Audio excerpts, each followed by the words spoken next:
আসল ওয়াজ নাই, শুধু রঙ্গিলা ওয়াজ চলতেছে। রঙ্গিলা ওয়াজ রে, রঙ্গিলা ফাগরি আর রঙ্গিলা উব্বা জুব্বা, ডিজাইনার গজল আর বাউল গান গাইতে গাইতে মাহফিল শেষ। শিক্ষিত মহল এই বাউল গান শুনে শুনে কই সুন্নি আবার এগুলিকে এত বাউল গান গাইকে শিক্ষিত সমাজটা আমাদের কাছ থেকে দূরে সরে যেতেছে। আজকে আমি এই মাহফিলে আসার পথে আমার চোখের সামনে একটা বক্তার ওয়াজ পড়লো। এগুলি যে কি জন্য আমার সামনে পড়ে, মাঝে মধ্যে আমি আস্তাগফিরুল্লাহ লা হাওলা ওয়ালা কুওয়াতা ইল্লা বিল্লাহ পড়তে পড়তে আমার অবস্থা শেষ। এরা স্টেজে বসে আল্লাহর কোরআন রসুলের হাদিস না বলে ছায়াছবির গান গায়। এরা কি মানে পুরো একটা প্রজন্ম নষ্ট হয়ে যাচ্ছে আমাদের। কোরআন হাদিসের আলোচনা করো, মানুষকে কিছু শিখাও, নিজে আমল করো, মানুষকে আমল শিখাও, আর না হয় মানুষ পরবর্তী প্রজন্ম আমাদের কাছ থেকে মুখ ফিরিয়ে নিবে। আপনি শিক্ষিত ছেলেমেয়েরা যারা কলেজে পড়ে, স্কুলে পড়ে, ভার্সিটিতে পড়ে, তাদের জিজ্ঞাসা করেনি বাউল গানওয়ালা বক্তাদের পছন্দ করেনি। তারা যদি একটু শুনে এটা বিনোদনের জন্য শুনে, ধর্ম শিখার জন্য তাদের বক্তব্য শুনে না, বিনোদন নেওয়ার জন্য, এনজয় করার জন্য শুনে, এগুলি শিখে শুনে। কথা ঠিক কিনা ভাই? খুব মনোযোগ দিয়ে শুনবেন কথাগুলো। আমি হক কথা বলি বিদায় আমাকে অনেকে পছন্দ করে না, কিন্তু দিন শেষে দেখা যায় আলাউদ্দিন জিহাদির কথাই ঠিক। আরে আসলেই তো কোরআন হাদিসের কথা না বইলা এই গানটা আর শিল্পীর, বাউল শিল্পীরা অত গান জানে না যেই গান আমরা তথাকথিত বক্তারা জানে। রাগ করেন না, উচিত কথা বলতে হবে। আমার দাওয়াত দিয়ে না, আমার দাওয়াত লাগতো না, আমি দাওয়াতের পাগল না, আমার দাওয়াত দরকার না, আমি সত্য কথা বলবোই। আমি আমার পীরের দরবার ছাইরা দিছি শুধুমাত্র ঈমান আকীদার জন্য। পীর সারি নাই, পীর ঠিক আছে, আল্লাহর ওলির সাথে সম্পর্ক আছে। যারা ভণ্ডামি করে তাদের ভণ্ডামিকে আমি ছেড়ে দিয়েছি। এরপর আমার রোহানি পিতা, আমার মুর্শিদ আল্লামা সৈয়দ আওলাদ রসুল বাহাদুর শাহ মুজাদ্দিদি আল আবিদি হুজুর কেবলা, তিনার কাছে আমি বায়াত গ্রহণ করেছি। হুজুর আমাকে ইজাজত দিয়েছেন। সোনাকান্দা দরবার শরীফের হুজুর কেবলা আমার উস্তাদ, সেই দরবারের সাথে আমার সম্পর্ক আছে। আল্লাহর ওলিদের সাথে সম্পর্ক থাকলে কোনো অসুবিধা আছে?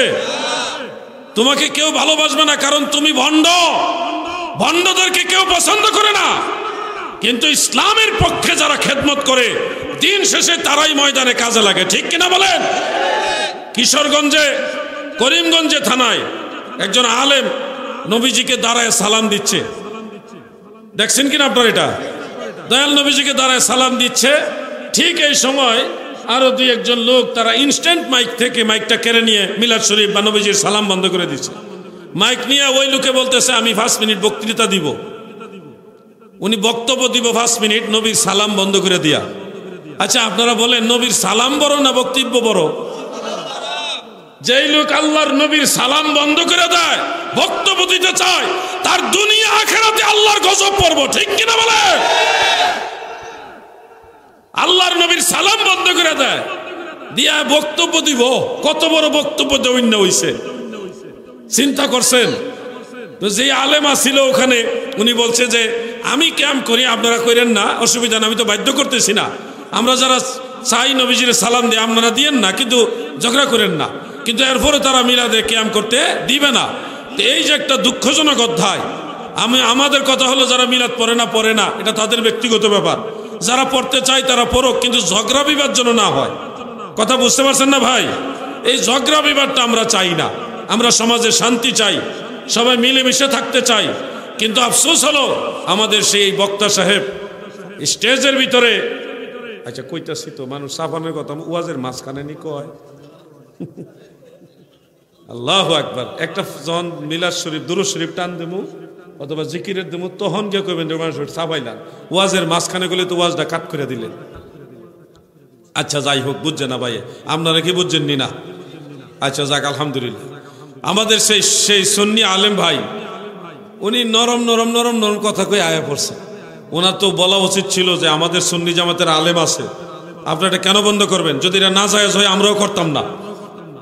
আপনারা আলেম নিয়ে আসবেন, আমরা আলেম নিয়ে আসবো, যেটা কোরআন হাদিসে আছে আমরা সেটাই করব। এই কথাটা বলা উচিত ছিল কিনা ভাই? কিন্তু এটাও সাহস হয় না। কেন জানেন? সারাটা জীবন খালি গান গাইছে, দলিল শিখে নাই। এগুলি করে কতদিন? আমাদের কোরআন হাদিসও লাগবে, গজলও লাগবে, দুটাই লাগবে, ঠিক কিনা বলেন? ইমানি জজবা নাই।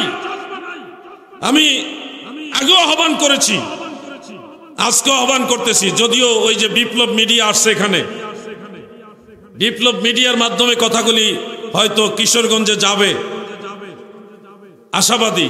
আমি কিশোরগঞ্জের বিশেষ করে করিমগঞ্জের সুন্নি মুসলমানদেরকে বলছি, সেখানে সব দরবারের মুরিদানি কম বেশি আছে। আপনাদের উপরে দয়াল নবীজির মহব্বতে ইমানি দায়িত্ব, করিমগঞ্জে যেই জায়গায় নবীর সালাম বন্ধ করছে, আপনারা সেখানে গিয়ে একবার হইল নবীজিকে সালাম দেওয়ার ব্যবস্থা করবেন। সেই জন্য আমরা সহযোগিতা করব। আমাদেরকে দাওয়াত দিতে হবে না, কোনো গাড়ি ভাড়াও দেওয়া লাগবে না, আমরা যাব। কেউ যদি কিতাবপত্র নিয়ে মিলাদ কিয়াম নিয়ে সেখানে বাহাস করতে চায়, প্রয়োজন আমরা তাদের সাথে দলিল দিয়ে মোকাবেলা করব।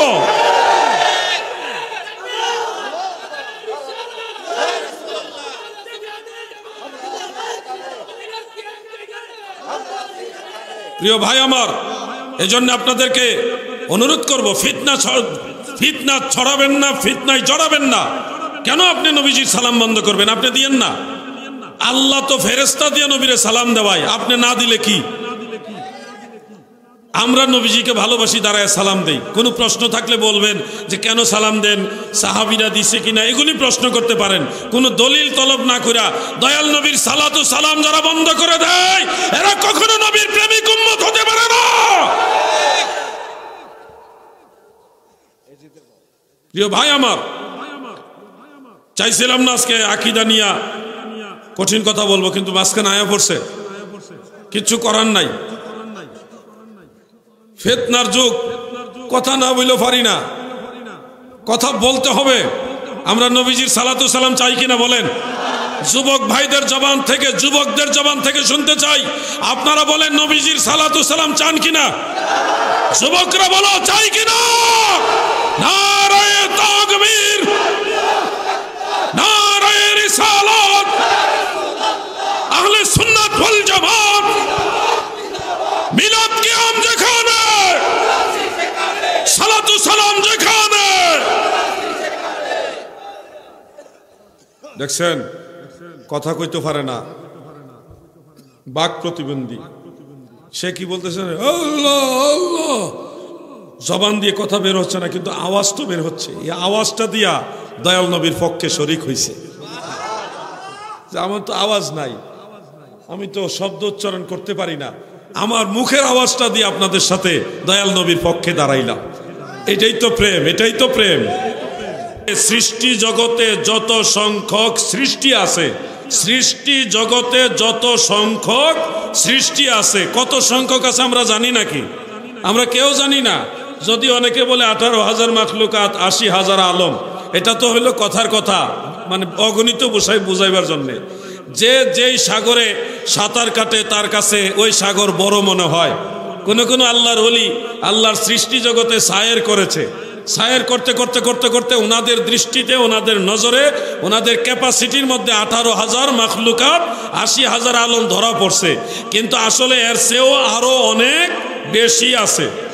যেমন একটা লোক বঙ্গোপসাগরে, সাগর বঙ্গোপসাগর এটা উপসাগর না, এটার মধ্যে সাঁতার কাটা বলছে এর চেয়ে বেশি পানি আর কোন সাগরে।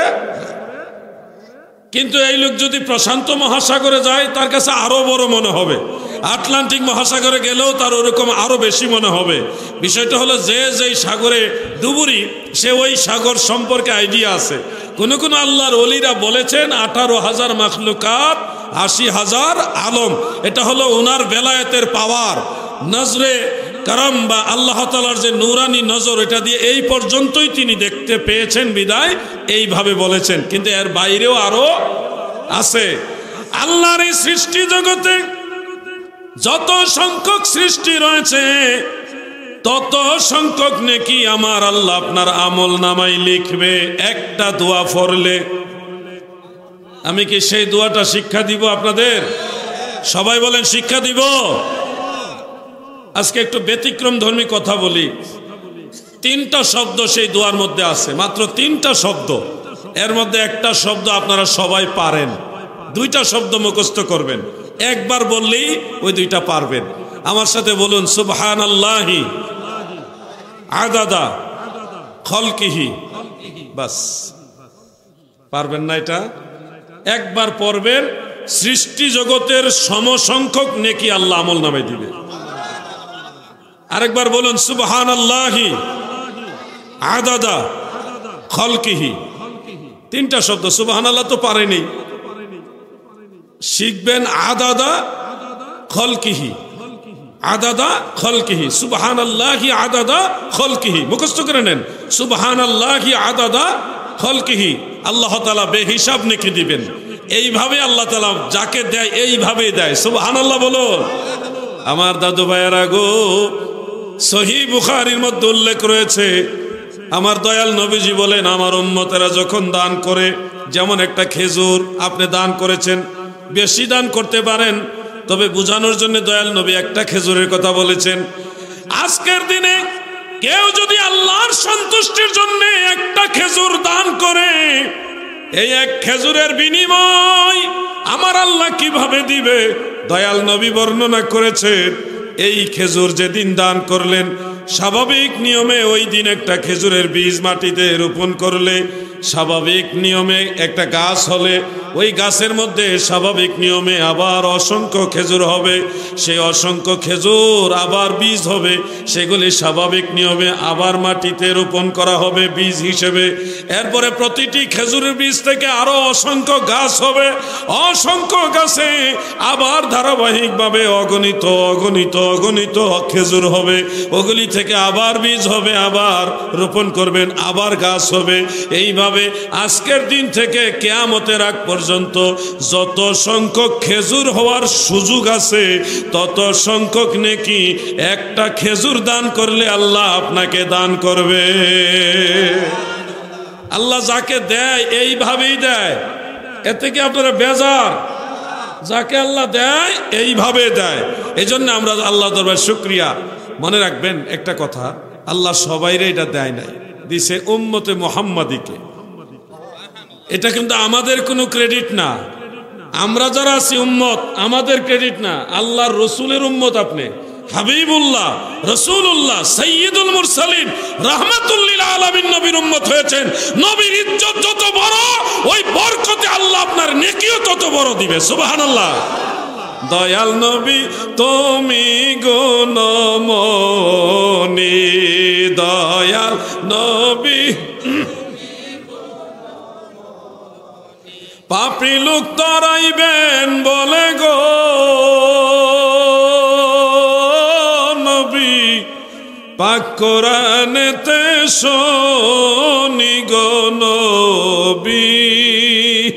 দয়াল নবী তুমি গুণমণি, বলুন না দয়াল। আহা, আল্লাহুম্মা সাল্লি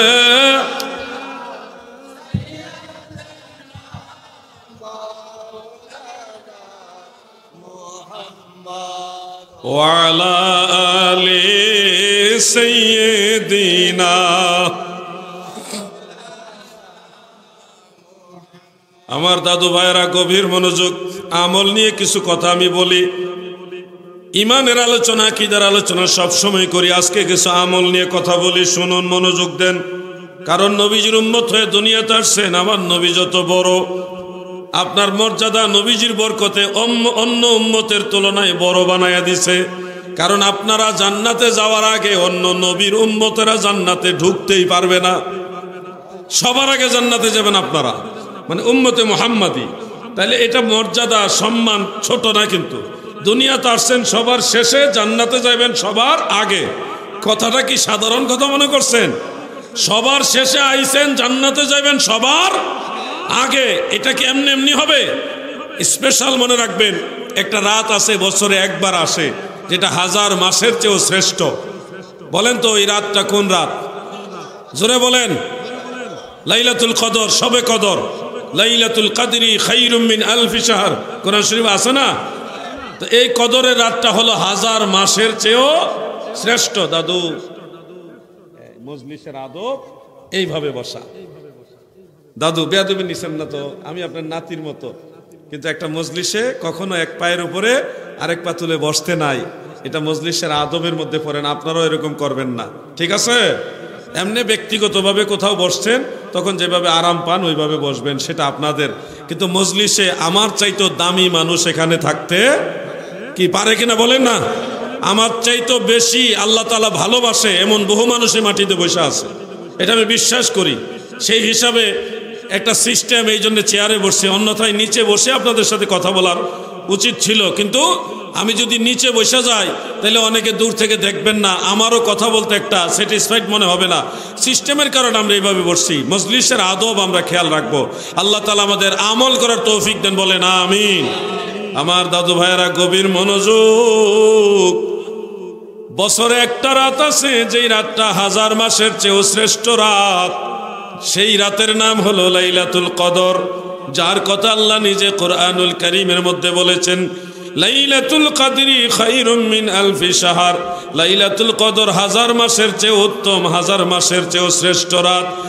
ও মহেশপুরের নবীর প্রেমিকারা, মন দিয়ে শোনো,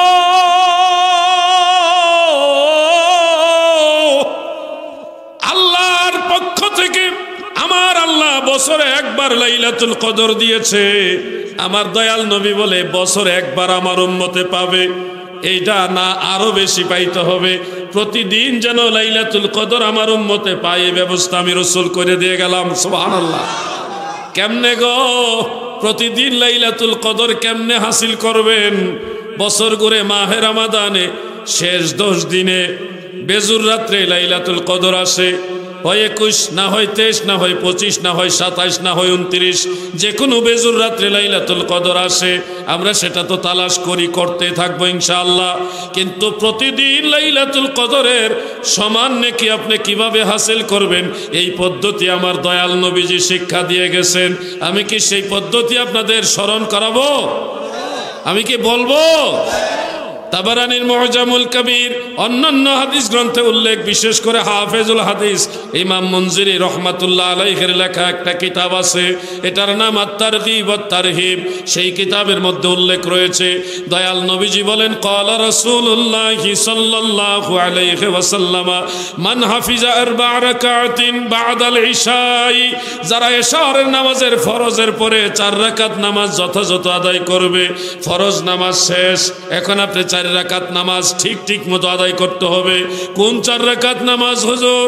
প্রথমত 2 রাকাত সুন্নত নামাজ ঠিক মতো আদায় করবেন, তাড়াহুড়া করে না, অত্যন্ত বিনয়ের সাথে তরতিব রক্ষা করে সুন্নত নামাজ শেষ কইরা এরপরে আরো 2 রাকাত নফল নামাজ পড়বেন বেতেরের আগে। বেতেরের আগে 2 রাকাত সুন্নাত এবং 2 রাকাত নফল, এই 4 রাকাত নামাজ যদি এশারের ফরজের পরে বেতেরের আগে আদায় করেন, রাহমাতুল লিল আলামিন নবী বলেছে আমল নামায় লাইলাতুল কদরের সমান সওয়াব লিখে দেওয়া হবে।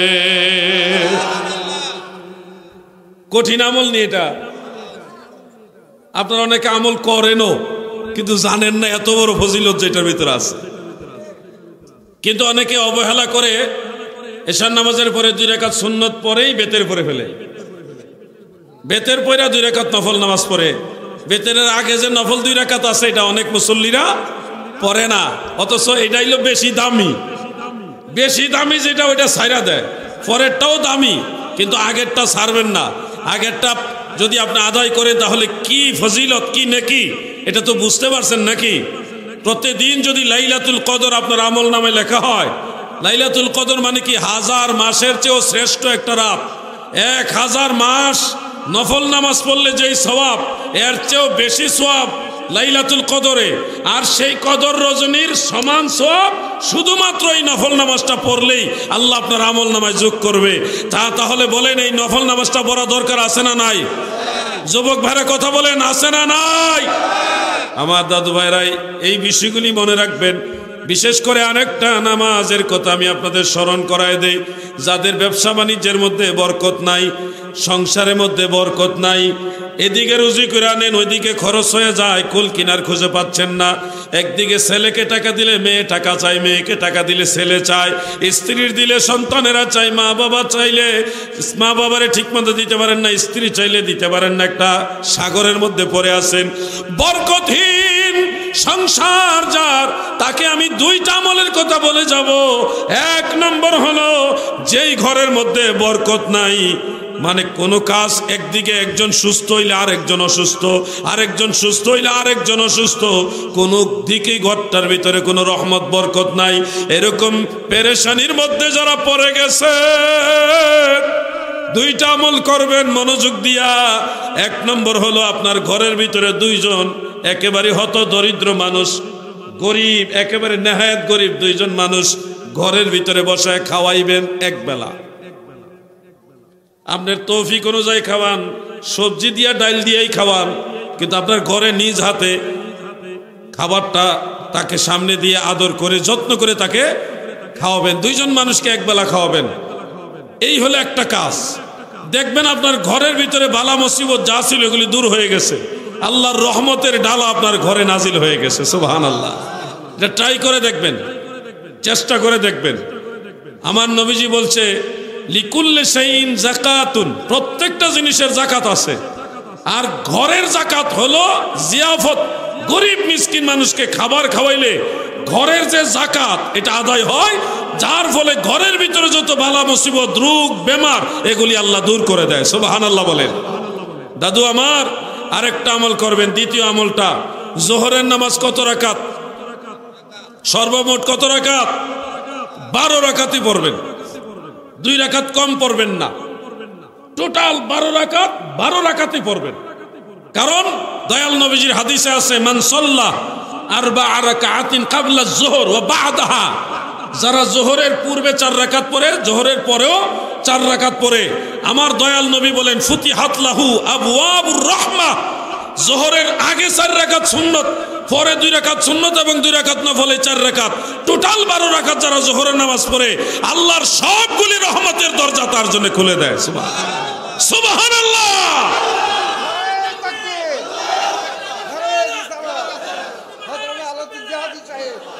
আমার দাদু ভাইরা গো, আজকে আমি আরো কিছু আমলি কথা বলতে চাই।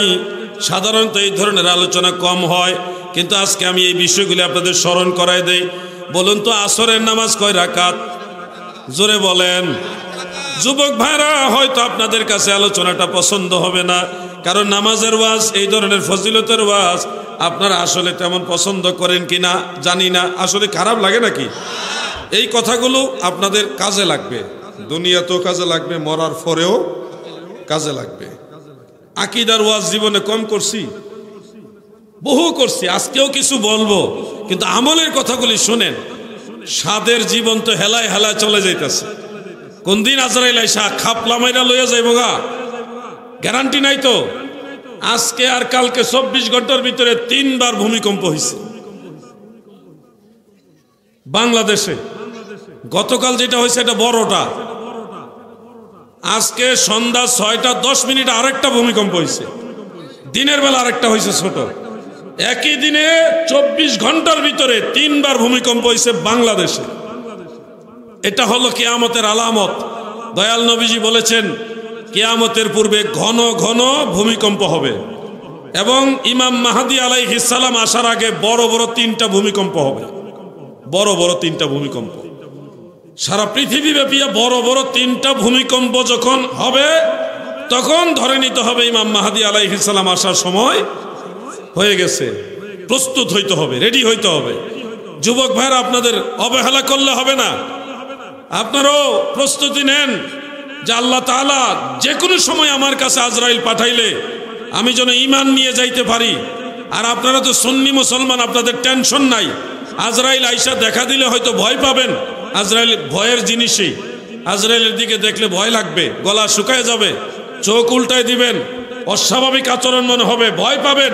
কিন্তু মদিনাওয়ালাকে যদি ভালোবাসেন, সুন্নি হয়ে যদি ওই পর্যন্ত যাইতে পারেন, দেখবেন একদিকে আজরাইল, আরেক দিকে দয়াল নবী এসে হাজির। আল্লাহর হাবিব রাহমাতুল লিল আলামিন নবী, দয়ার নবী যখন শিয়রে এসে হাজির হয়ে যাবে, নুরানি চেহারা মুবারক যখন আপনি দেখবেন, তখন আজরাইলের ভয়ানক চিত্র ভুলে যাবেন। নবী দেখার আনন্দ হৃদয় অনুভব হবে। ওই দিকে আজরাইল রূহ কোন সময় নিয়ে যাবে নিজেও টের পাবেন না। আমার মৃত্যুর সময়, আপনার মৃত্যুর সময় আমার দয়াল নবী এসে দেখা দোক, এটা চাই কে চাই না? আগের যুগের আলেমরা বলতো আমারও মৌতের নিদান কালে থাকিয়েন নবী গো আমারও শিয়রে। বলুন আমারও, বলেন জোরে কন, গজল কন। থাকিয়েন নবী গো আমারও শিয়রে দেখিব আপনাকে নয়ন ভরে। বলুন দেখিব। ইয়া রাসূলুল্লাহ ইয়া হাবিবাল্লাহ ইয়া রাসূলুল্লাহ মুনকার নাকির আসিয়া সওয়াল করবে বসায়া দিও গো নবী পর্দা উঠায়া দেখিব আপনাকে নয়ন ভরিয়া দেখিব ভরিয়া ইয়া রাসূলুল্লাহ ইয়া হাবিবাল্লাহ ইয়া রাসূলুল্লাহ। আমার দাদু ভাইরা গভীর মনোযোগ দিয়ে কথাগুলো শুনবেন। বলছিলাম আসরের নামাজ হলো সর্বমোট 8 রাকাত, তাই নয় কি? আসরের নামাজ হলো 8 রাকাত। ও মহেশপুরের নবীর প্রেমিকের মন দিয়ে শুনে, আসরের নামাজ যদি নিয়মিত 8 রাকাত করে পড়তে পারেন, 4 রাকাত সুন্নত এবং 4 রাকাত ফরজ, 8 রাকাত নিয়মিত যদি পড়তে পারেন কি ফায়দা হবে জানেননি? কারণ আমাদের অনেক মুরব্বীরা, অনেক যুবকরা অবহেলা করে সুন্নত নামাজটা পড়ে না, কয়টা না পড়লেও চলে। আমরা মৌলবীরার মাঝেও ভেজাল আছে, কয়টা না পড়লেও চলে। এ মানুষের কইব যে এটা ফরন উচিত, বেশি ফজিলত, ওইটা না কইয়া এখন না পড়লেও চলে, তাহলে মানুষ তো সুযোগ খুঁজে। কি কথা ঠিক আছে না? সুযোগ পাই করে দেয় যেন নামাজটা না পড়ে। আসরের নামাজের 4 রাকাত সুন্নত এবং 4 রাকাত ফরজ যদি 8 রাকাত যথাযথ যদি আদায় করেন, আল্লাহর হাবিব বলেন মান সাল্লা 4 রাকাতিন ক্বাবলাল আসর হারামাল্লাহু বাদানাহু আলান নার। আমার দয়াল নবী বলেন আসরের নামাজের ফরজের আগে যারা 4 রাকাত সুন্নত পড়ে এরপর আসরের নামাজটা পড়ে, দয়াল নবী বলেন তার দেহটা জাহান্নামের আগুনের জন্য হারাম হয়ে যাবে। আগুনে পোড়ায় না জমেও সয় না গো নবীর প্রেমিক যে জনা তারে, আগুনে পোড়ায় না জমেও সয় না গো নবীর প্রেমিক যে জনা। আল্লাহুম্মা সাল্লি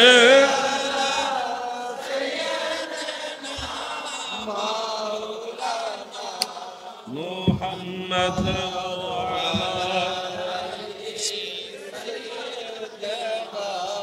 মৌলানা নবীজির ইশকের তীর কলিজায় বিধিল যারো, ছেড়ে দিছে বাড়ি ঘর সার কইরাছে কান্দন। আল্লাহুম্মা সাল্লি মারহাবা। মাশাআল্লাহ মাশাআল্লাহ। মুহাম্মদ ওয়া আলা সাইয়্যিদিনা। আমার দাদু ভাইরা ওয়াজ বুঝতেছেন না আপনারা? দরকার আছে না কথাগুলো? আসরের নামাজটা কত গুরুত্বপূর্ণ। আমরা অবহেলা করে সুন্নত নামাজটা ছেড়ে দেই, সম্পদের পিছনে দৌড়াই, দোকান ব্যবসা বাণিজ্য একটু দেরি করে যাই যেন শুধু জামাতটা গিয়া পাই। সুন্নতটা পড়ার গুরুত্ব আমাদের মধ্যে নাই কেন রে ভাই? এই দিন তো দিন না, আরো দিন আছে। এই দিনে টেনে নিবে সেই দিনের কাছে। আমরা তো দুনিয়াতে ছিলাম না, অন্য মানুষ আসিল, তারা গেছে গে, আমরা আইছি, আবার আমরা যামুগা, তারা আইব। এটা আমাদের জন্য চিরস্থায়ী না। আমরা তো সর্বোচ্চ 3 পুরুষ পর্যন্ত চিনি। আপনি আপনার আব্বাকে চেনেন, দাদাকেও চিনেন, কিন্তু দাদার বাপেরে বেশিরভাগ মানুষ চিনে না। আপনাকে আপনার ছেলে চিনবে, নাতি চিনবে, নাতির ছেলেরা আপনাকে চিনবে কিনা সন্দেহ আছে। 3 পুরুষ পর্যন্ত আপনাকে চেনে, এরপর আপনার নামে একটা লোক দুনিয়াতে ছিলেন এটা কেউ জানবেই না। এমন বহু মানুষ দুনিয়া থেকে হারায় গেছে। এই জমি জামা এই মহেশপুরে বসত বাড়ি করছে, থাকছে, ফিরছে, ব্যবসা বাণিজ্য করছে, চলাফেরা করছে, কৃষিকাজ করছে। এমন বহু মানুষ কবরে চলে গেছে, ওই মানুষগুলি যে দেখতে কিরকম ছিল এটাও মানুষ জানে না। এইভাবে একদিন আমরা হারিয়ে যাব। আমার পীর কেবলা জান হুজুর বলতেন, চির ঘুমে যাবে ঘুমাইব না রে আসি, মন কারণ কির শোধাইবে, বিকটাকৃতিতে কি যে ভয় হবে, নবিপদবিনে ভাব সবে মিশে, দুদিনের পরে যাহা যাবে চলে, সেই ঘিলটি ওলটি পালটিলে, মিশে মোহ বসে জ্ঞান হারাইলে, নাহি বুঝে নিলে আক্ষেপের সেলো। প্রিয় ভাই আমার, দিলের কান লাগায় কথাগুলো শুনবে। আপনার যুগে আসল ওয়াজ নাই, শুধু রঙ্গিলা ওয়াজ চলতেছে। রঙ্গিলা ওয়াজ রে, রঙ্গিলা ফাগরি আর রঙ্গিলা উব্বা জুব্বা, ডিজাইনার গজল আর বাউল গান গাইতে গাইতে মাহফিল শেষ। শিক্ষিত মহল এই বাউল গান শুনে শুনে কই, সুন্নিয়া বাড়িগুলি কি এত বাউল গান গায়কে? শিক্ষিত সমাজটা আমাদের কাছ থেকে দূরে সরে যেতেছে। আজকে আমি এই মাহফিলে আসার পথে আমার চোখের সামনে একটা বক্তার ওয়াজ পড়ল। এগুলি যে কি জন্য আমার সামনে পড়ে, মাঝে মধ্যে আমি আস্তাগফিরুল্লাহ লা হাওলা ওয়ালা কুওয়াতা ইল্লা বিল্লাহ পড়তে পড়তে আমার অবস্থা শেষ। এরা স্টেজে বসে আল্লাহর কোরআন রসুলের হাদিস না বলে ছায়াছবির গান গায়। এরা কি মানে পুরো একটা প্রজন্ম নষ্ট হয়ে যাচ্ছে আমাদের। কোরআন হাদিসের আলোচনা করো, মানুষকে কিছু শিখাও, নিজে আমল করো, মানুষকে আমল শিখাও। আর না হয় মানুষ পরবর্তী প্রজন্ম আমাদের কাছ থেকে মুখ ফিরিয়ে নিবে। আপনি শিক্ষিত ছেলেমেয়েরা যারা কলেজে পড়ে, স্কুলে পড়ে, ভার্সিটিতে পড়ে, তাদের জিজ্ঞাসা করেনি বাউল গানওয়ালা বক্তাদের পছন্দ করেনি।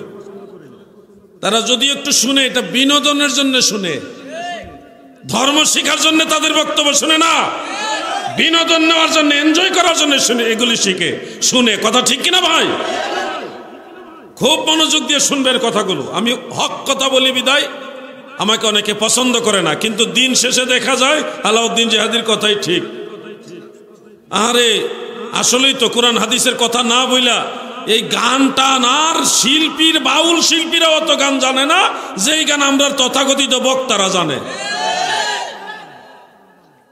রাগ করেন না, উচিত কথা বলতে হবে। আমার দাওয়াত দিয়ে না, আমার দাওয়াত লাগতো না। আমি দাওয়াতের পাগল না, আমার দাওয়াত দরকার না, আমি সত্য কথা বলবই। আমি আমার পীরের দরবার ছাইরা দিছি শুধুমাত্র ঈমান আকীদার জন্য। পীর সারি নাই, পীর ঠিক আছে, আল্লাহর ওলির সাথে সম্পর্ক আছে। যারা ভণ্ডামি করে তাদের ভণ্ডামিকে আমি ছেড়ে দিয়েছি। এরপর আমার রোহানি পিতা, আমার মুর্শিদ আল্লামা সৈয়দ আওলাদে রসুল বাহাদুর শাহ মুজাদ্দিদি আল আবিদি হুজুর কেবলা, তিনার কাছে আমি বায়াত গ্রহণ করেছি। হুজুর আমাকে ইজাজত দিয়েছেন। সোনাকান্দা দরবার শরীফের হুজুর কেবলা আমার উস্তাদ, সেই দরবারের সাথে আমার সম্পর্ক আছে। আল্লাহর ওলিদের সাথে সম্পর্ক থাকলে কোনো অসুবিধা আছে? তোমাকে কেউ ভালোবাসবে না, কারণ তুমি ভণ্ড। ভণ্ডদেরকে কেউ পছন্দ করে না, কিন্তু ইসলামের পক্ষে যারা খেদমত করে দিন শেষে তারাই ময়দানে কাজে লাগে। ঠিক কিনা বলেন? কিশোরগঞ্জে, করিমগঞ্জে থানায় একজন আলেম নবীজিকে দাঁড়ায় সালাম দিচ্ছে। দেখছেন কিনা আপনার? এটা দয়াল নবীজিকে দাঁড়ায় সালাম দিচ্ছে। ঠিক এই সময় আরো দুই একজন লোক তারা ইনস্ট্যান্ট মাইক থেকে মাইকটা কেড়ে নিয়ে মিলাদ শরীফ বা নবীজির সালাম বন্ধ করে দিচ্ছে। মাইক নিয়ে ওই লোকে বলতেছে আমি 5 মিনিট বক্তৃতা দিব। উনি বক্তব্য দিব 5 মিনিট, নবীর সালাম বন্ধ করে দিয়া। আচ্ছা আপনারা বলেন নবীর সালাম বড় না বক্তব্য বড়? যেই লোক আল্লাহর নবীর সালাম বন্ধ করে দেয়, বক্তব্য দিতে চায়, তার দুনিয়া আখিরাতে আল্লাহর গজব পড়ব। ঠিক কিনা বলেন? আল্লাহর নবীর সালাম বন্ধ করে দেয়, দিয়া বক্তব্য দিব। কত বড় বক্তব্য দেওয়া হইছে চিন্তা করছেন? তো যে আলেমা ছিল ওখানে উনি বলছে যে আমি ক্যাম্প করি, আপনারা করেন না, অসুবিধা না, আমি তো বাধ্য করতেছি না, আমরা যারা চাই নবীজির সালাম দিয়ে আপনারা দিয়েন না, কিন্তু ঝগড়া করেন না। কিন্তু এরপরে তারা মিলাদে ক্যাম্প করতে দিবে না। এই যে একটা দুঃখজনক অধ্যায়। আমাদের কথা হলো যারা মিলাদ পড়ে না এটা তাদের ব্যক্তিগত ব্যাপার, যারা পড়তে চায় তারা পড়ুক, কিন্তু ঝগড়া বিবাদ যেন না হয়। কথা বুঝতে পারছেন না ভাই? এই ঝগড়া বিবাদটা আমরা চাই না। আমরা সমাজে শান্তি চাই, সবাই মিলেমিশে থাকতে চাই। কিন্তু আফসোস হলো আমাদের সেই বক্তা সাহেব স্টেজের ভিতরে, আচ্ছা কইতাছি তো মানুষ সাফানের কথা ওয়াজের মাঝখানে নি কয় আল্লাহু আকবার। একটা যখন মিলাদ শরীফ দুরূদ শরীফ টান দেবো অথবা জিকিরের দেবো তখন গিয়ে কইবেন মানুষ সাফাইলাম, ওয়াজের মাঝখানে গেলে তো ওয়াজটা কাট করে দিলেন। আচ্ছা যাই হোক, বুঝছে না ভাই, আপনারা কি বুঝছেন নি না? আচ্ছা যাক, আলহামদুলিল্লাহ। আমাদের সেই সুন্নি আলেম ভাই উনি নরম নরম নরম নরম কথা কই আয়া পড়ছে। ওনার তো বলা উচিত ছিল যে আমাদের সুন্নি জামাতের আলেম আছে, আপনারা এটা কেন বন্ধ করবেন? যদি এটা না জায়েজ হয় আমরাও করতাম না। আপনারা আলেম নিয়ে আসবেন, আমরা আলেম নিয়ে আসবো, যেটা কোরআন হাদিসে আছে আমরা সেটাই করব। এই কথাটা বলা উচিত ছিল কিনা ভাই? কিন্তু এটাও সাহস হয় না। কেন জানেন? সারাটা জীবন খালি গান গাইছে, দলিল শিখে নাই। এগুলি করে কতদিন? আমাদের কোরআন হাদিসও লাগবে, গজলও লাগবে, দুটাই লাগবে, ঠিক কিনা বলেন? ইমানি জজবা নাই। আমি আগেও আহ্বান করেছি, আজকেও আহ্বান করতেছি। যদিও ওই যে বিপ্লব মিডিয়া আসছে এখানে, বিপ্লব মিডিয়ার মাধ্যমে কথাগুলি হয়তো কিশোরগঞ্জে যাবে, আশাবাদী। আমি কিশোরগঞ্জের বিশেষ করে করিমগঞ্জের সুন্নি মুসলমানদেরকে বলছি, সেখানে সব দরবারের মুরিদানি কম বেশি আছে। আপনাদের উপরে দয়াল নবীজির মহব্বতে ইমানি দায়িত্ব। করিমগঞ্জে যেই জায়গায় নবীর সালাম বন্ধ করছে আপনারা সেখানে গিয়ে একবার হইলো নবীজিকে সালাম দেওয়ার ব্যবস্থা করবেন। সেই জন্য আমরা সহযোগিতা করব। আমাদেরকে দাওয়াত দিতে হবে না, কোনো গাড়ি ভাড়াও দেওয়া লাগবে না, আমরা যাব। কেউ যদি কিতাবপত্র নিয়ে মিলাদ ক্যাম্প নিয়ে সেখানে বাহাস করতে চায়, প্রয়োজন আমরা তাদের সাথে দলিল দিয়ে মোকাবেলা করব।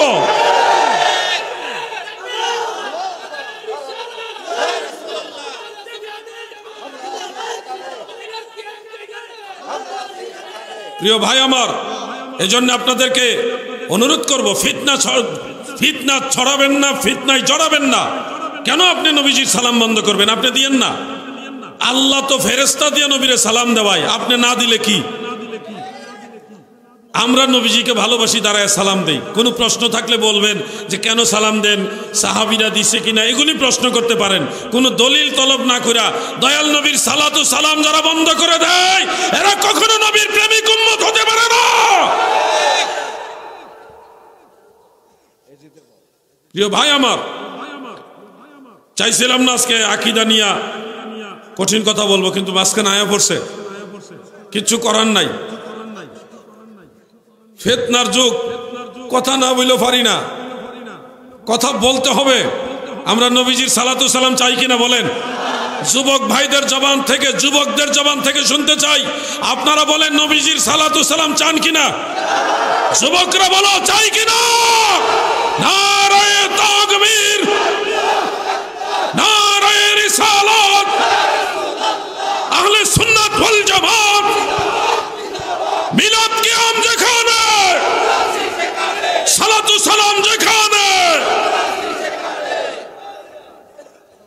দেখছেন কথা কইতে পারে না, বাক প্রতিবন্ধী। সে কি বলতেছে? আল্লাহ আল্লাহ, জবান দিয়ে কথা বের হচ্ছে না, কিন্তু আওয়াজ তো বের হচ্ছে। এই আওয়াজটা দিয়া দয়াল নবীর পক্ষে শরীক হইছে। আমার তো আওয়াজ নাই, আমি তো শব্দ উচ্চারণ করতে পারি না, আমার মুখের আওয়াজটা দিয়ে আপনাদের সাথে দয়াল নবীর পক্ষে দাঁড়াইলাম। এটাই তো প্রেম, এটাই তো প্রেম। সালাতু সালাম জানাই, দরুদ সালাম জানাই আপনার উপরে নবী গো, আমরা গুনাহগারে। বলুন সালাতু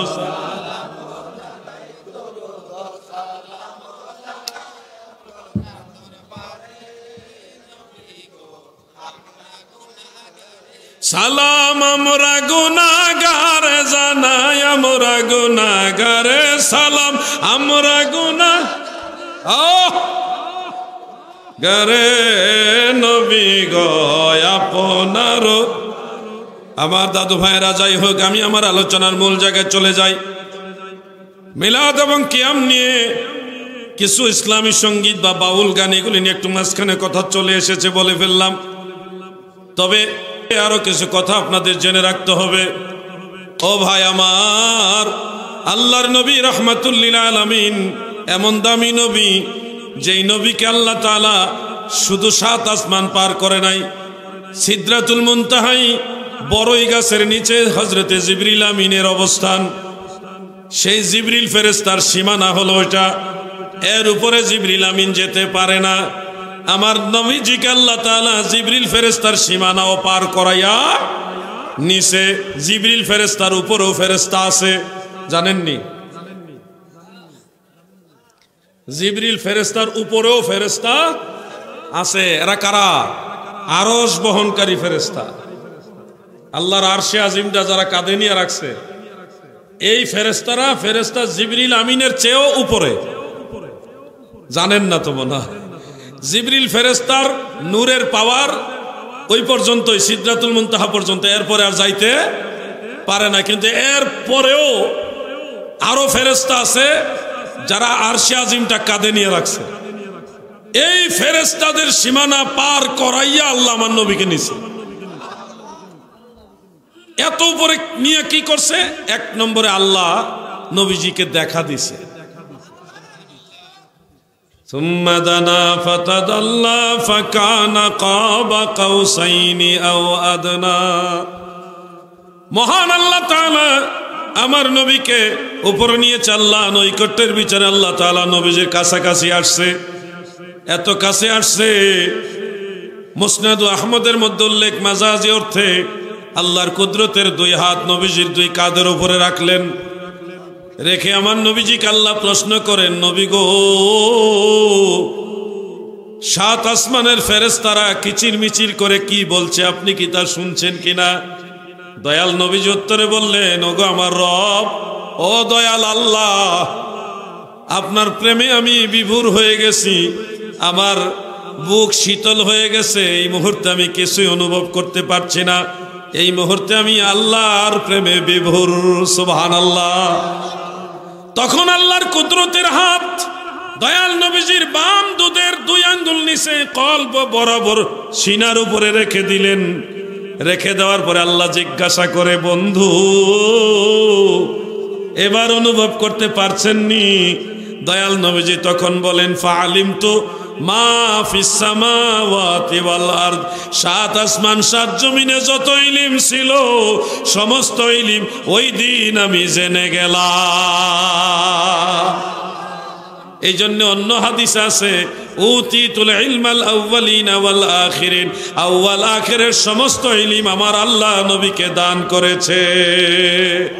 আমার নবীজির জ্ঞানের ভিতরে আল্লাহ তাআলা আউয়াল আখিরের সব দিয়ে দিছে। এখন কেউ যদি বলে দয়াল নবীজি নিরক্ষর ছিল, অক্ষরের জ্ঞান ছিল না, অক্ষর চিনত না, আলিফ বা তা সা চিনত না, হ্যাঁ, অক্ষর চিনে না, নিরক্ষর, অক্ষর জ্ঞানহীন, নাউজুবিল্লাহ। যদি নবীজিকে নিরক্ষর বলে, সে কি ঈমানদার না বেঈমান? আল্লাহর নবীকে নিরক্ষর বলা যাবে না। আল্লাহর হাবিবকে নিরক্ষর বললে নবীজির সাথে বেয়াদবি হবে। কারণ পৃথিবীর সমস্ত ভাষার জ্ঞান আল্লাহ আমার নবীকে দান করছে। সাহাবায়ে কেরাম কিভাবে অক্ষর লিখবে, অক্ষরগুলো কিভাবে লিখবে, এটা শিখাইয়ে দিছে মদিনাওয়ালা, যে এইভাবে লিখো, ওইভাবে লিখো, এই অক্ষর এইভাবে লিখো, শিফা শরীফের মধ্যে আছে। এখন যদি আপনি বলেন নবীজি অক্ষর জ্ঞানহীন, অক্ষরের জ্ঞান নবীজির ছিল না, তাহলে কত বড় বেয়াদবি। ইউআল্লিমুহুমুল কিতাবা ওয়াল হিকমা। নবীজিকে আল্লাহ তাআলা এমন জ্ঞান দিয়েছে, যে জ্ঞান দিয়ে দুনিয়ার মানুষকে কিতাব শিখাইছে, হিকমাও শিক্ষা দিয়েছে, অক্ষরের জ্ঞানও নবীজি সাহাবীদের শিক্ষা দিয়েছে। অতএব নবীজিকে নিরক্ষর বলা যাবে না। নবীজি উম্মি নবী। উম্মি শব্দের অর্থ হলো মূল, মূল, সব নবীর মূল, সকল সৃষ্টির মূল, শাফাআতের মূল, আল্লাহর রহমত পাওয়ার মূল, সব দিকে আল্লাহ তাআলা আমার নবীর মর্যাদা বড় করে দিয়েছে। অতএব উম্মি নবী মানে মূল নবী। উম্মি শব্দের অর্থ নিরক্ষর নয়। যারা উম্মি শব্দের অর্থ নিরক্ষর করেন, আপনার আরেকটু শব্দের জ্ঞান, ভাষার জ্ঞান অর্জন করবেন। খবরদার আমার দয়াল নবীজিকে নিরক্ষর নবী বলা যাবে না। উম্মি শব্দের আরেকটা অর্থ হলো মান লা ইয়াকরাহ ওয়া লাম ইয়াকতুব, যে লেখে না এবং পড়ে না তাকে বলা হয় উম্মি। কিন্তু লিখতেও জানে, পড়তেও জানে, লিখে না, জানে কিন্তু লেখে না, এই ব্যক্তিকে বলা হয় উম্মি। যেমন ইন্নাল্লাহা ওয়াল্লাহু লা ইয়াহদি কওমাজ জালিমিন, আল্লাহ তাআলা জালিমদেরকে হেদায়েত করেন না। লা ইয়াহদি এর অর্থ হলো হেদায়েত করেন না। এখন যদি কেউ অর্থ করেন আল্লাহ হেদায়েত করতে পারেন না, তাহলে কি সঠিক হবে নাকি? ভুল হবে। লা ইয়াহদি অর্থ হইল হেদায়েত করতে পারেন কিন্তু করেন না। হেদায়েত করার ক্ষমতা আল্লাহর আছে, কিন্তু জালেমদেরকে আল্লাহ হেদায়েত করেন না। ঠিক তেমনি ভাবে লা ইয়াকরা ওয়া লাম ইয়াকতুব এর অর্থ হলো নবীজি লিখতেও জানে, পড়তেও জানে কিন্তু লিখে না। জ্ঞান আল্লাহ দিছে কিন্তু লেখার প্রয়োজন নাই। লিখবে তো তিনি যিনি আরেকজনের কথা নকল করে দলিল দিবে যে এই কিতাবে আছে, এই দলিল দিলাম। আমার নবী লিখার প্রয়োজন নেই, কারণ নবীজি নিজেই দলিল। নবীর কথা দলিল হিসেবে লেখা হয়, ঠিক কিনা বলেন? নবীজির কথাই তো আমাদের জন্য দলিল। নবীজি কার কথা দলিল দিবে? আল্লাহ যে আছে ওইটারও তো দলিল দয়াল নবীজি। আল্লাহ যে আছে আমরা দেখছি নাকি? আল্লাহর এক নম্বর সাক্ষী হইল মদিনাওয়ালা। তাহলে নবীজি নিজেই দলিল। নবীজি কারো কথা দলিল হিসেবে লেখার প্রয়োজন নাই। নবীজির কথা, নবীজির কর্ম, নবীজির সমর্থন, এটাই হাদিস, এটাই লেখা হবে, এটাই হবে দলিল। এই নবীকে যারা নিরক্ষর বলবে, নিরক্ষর বানাইবার চেষ্টা করবে, এরা ইমানদার হতে পারে না। কথা কি করা হয়ে যাইতেছে নাকি? আমি তো আর কেউ গালাগালি করতেছি না। আমি আমার নবীর কথা কইতাম না? নবীজি শুনান কইলে আপনার কষ্ট লাগবো কি জন্য রে ভাই? আমি তো আপনার গালি দিতেছি না, আপনার কোনো বংশলীয় কথা কইতেছি না। আপনি নবীজির কথা শুনেছে হারা কালা করবেন কি জন্যে? আমরা নবীর গান আমরা গাইবই। একটা গজল মনে হয়েছে হাফেজ অলিউল্লাহ আশিকি সাহেবের গজল, কইতাম নি নবী আমার জান, নবী আমার, সবাই বলেন নবী আমার, আহা নবী, নবীর কাছে আছে আমার মাওলার সন্ধান, নবীর কাছে মাওলার সন্ধান, নবী আমার জান। যুবক বারা বলেন নবী আমার জান। আমার দাদু ভাইরা গো, ফিতনার যুগে কিছু কিছু কথা না বললে নাই হয়, মানুষের ঈমান নষ্ট হওয়ার সম্ভাবনা। এই জন্য মাঝে মধ্যে কিছু কথা বলতে হবে। নবীজির সাথে সম্পর্ক আছে, আমল কাজে লাগবে। নবীজির সাথে সম্পর্ক নাই, কোনো আমল কাজে আসবে না। যার কারণে জগত সৃজনরে দেখো, চন্দ্র সূর্য তারা শূন্য ভরে, আছে অচল নিশ্চল ধরা ধরে, নবী পদবিনে ভাব সবে মিশে, নবী পদবিনে ভাব সবে মিশে। সেই নবীজির কদম মুবারকের সাথে যদি সম্পর্ক না থাকে সব শেষ, ঠিক কিনা বলেন? সেই নবীর সাথে যদি সম্পর্ক থাকে, নবীর মহব্বত থাকে, অল্প আমলও যদি থাকে, গুনাহগারও যদি হন, আল্লাহর নবী নিজে আপনাকে তরাইয়া জান্নাতে নিব। কারণ নবীজি বলছে শাফাআতি লি আহলিল কাবাইর মিন উম্মতি, আমার উম্মতের মধ্যে যারা বড় বড় গুনাহগার, বড় বড় গুনাহ করছে, এই ধরনের বড় বড় কবিরা গুনাহগার যারা, তাদের জন্য আমি রাসূলের শাফাআত। সুবহানাল্লাহ। ওই যে গজলটা রে, আহারে আমি খুব ভালো লাগে, এই গজলটা গাওয়া আমার খুব ভালো লাগে আর কি। আপনারাও আমার সাথে টান দিবেন। মহেশপুরের মানুষ নবী প্রেমিক মানুষ, মহেশপুরের যুবকরাও নবী প্রেমিক। আমি এসে দেখছি, আশ্চর্য হয়েছি, অন্য এলাকার যুবকের চেয়ে মহেশপুরের যুবকদের মধ্যে ইমানি জজবা বেশি। এতে কি মুরব্বীরা বেজাননি আপনারা? তারা তো আপনাদেরই সন্তান।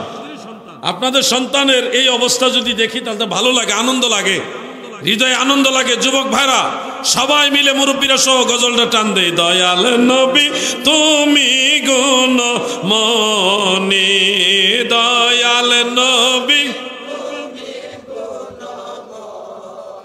পাপী লোক তরাইবেন বলে গো নবী, পাক কোরআনেতে শুনি গো নবী, দয়াল নবী তুমি গুণ, বলুন না দয়াল নবী। আমার ভাইয়েরা গো, যদিও কমিটির ভাই আমাকে একটু আগে বলছিল তাহলে মিলতেছে না, বিদায় হইতেছে না। আর আসলে মানুষের বেশি কষ্ট দেওয়া ঠিক না, জায়গাটা কম হয়েছে, আর একটু বড় মাঠ হইলে ভালো হইতো। আপনারা যারা আইছেন, আপনারা দয়া করে আইছেন, আল্লাহ রসুলকে ভালোবাসে আসছেন, নবীর মহব্বতে আসছেন। আপনাদেরকে কষ্ট দিতেও আমাদের খারাপ লাগে, কারণ এতগুলি মানুষ একসাথে বসে, গরম আছে, একটু আরামসে লইরা সুরা বসতে হয়। কারণ দীর্ঘ সময় 2-1.5 ঘন্টা 2.5 ঘন্টা যদি এক জায়গায় বসে থাকে তো এই হাঁটু ব্যথা করে বা একটু এদিক সেদিক নড়াচড়ার প্রয়োজন হয়। এটা মানবীয় দুর্বলতা।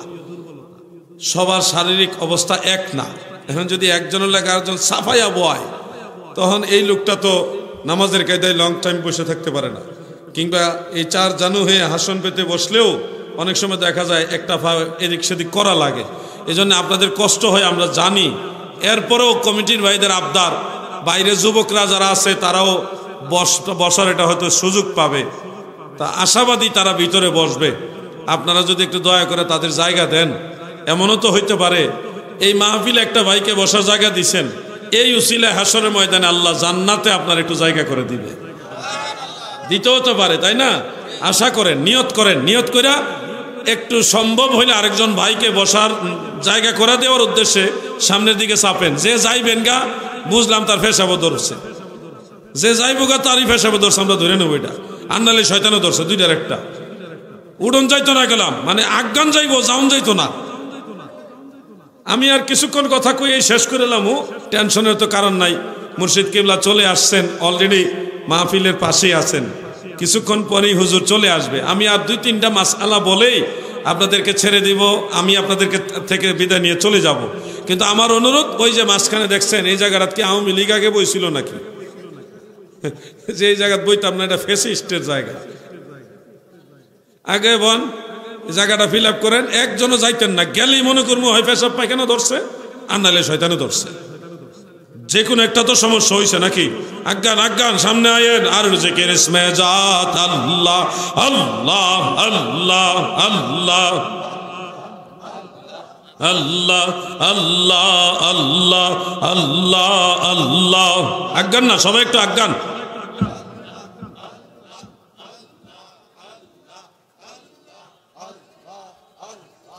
অবুঝ মন আমার ডুবলো বেলা দেখনার চাহিয়া, আল্লাহ আল্লাহ আল্লাহ।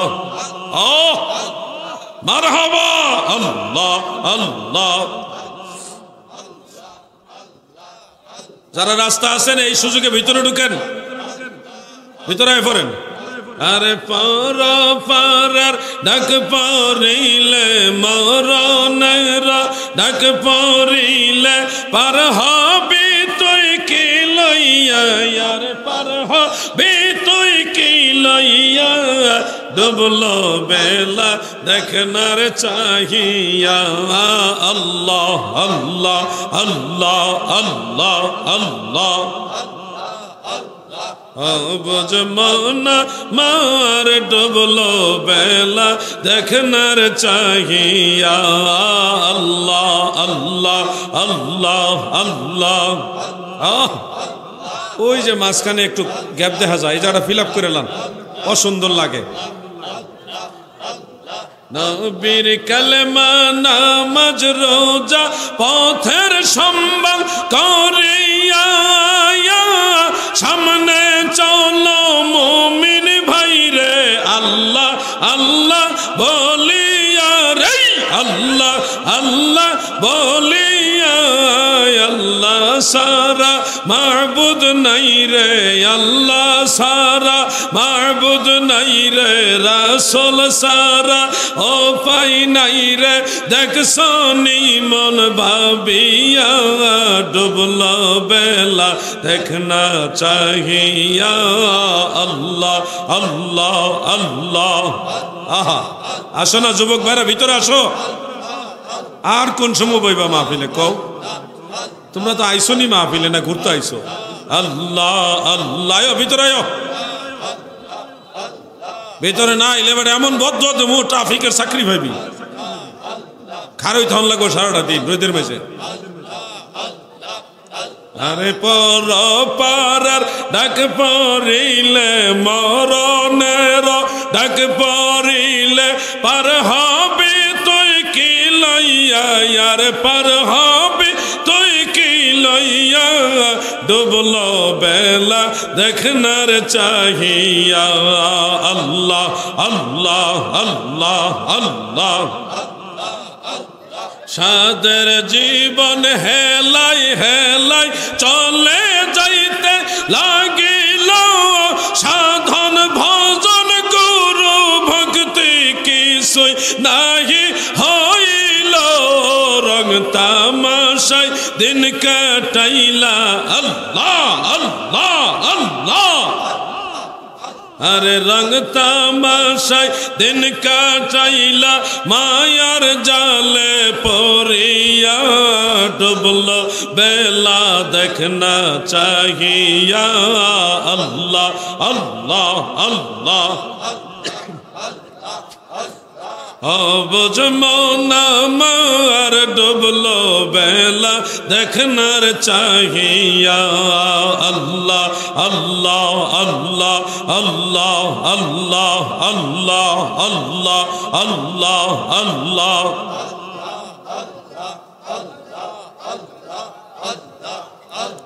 মাশাআল্লাহ আপনারা খুব সুন্দর জিকির করতে পারেন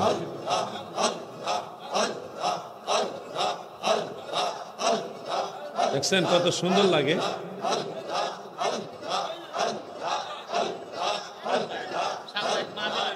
মাশাআল্লাহ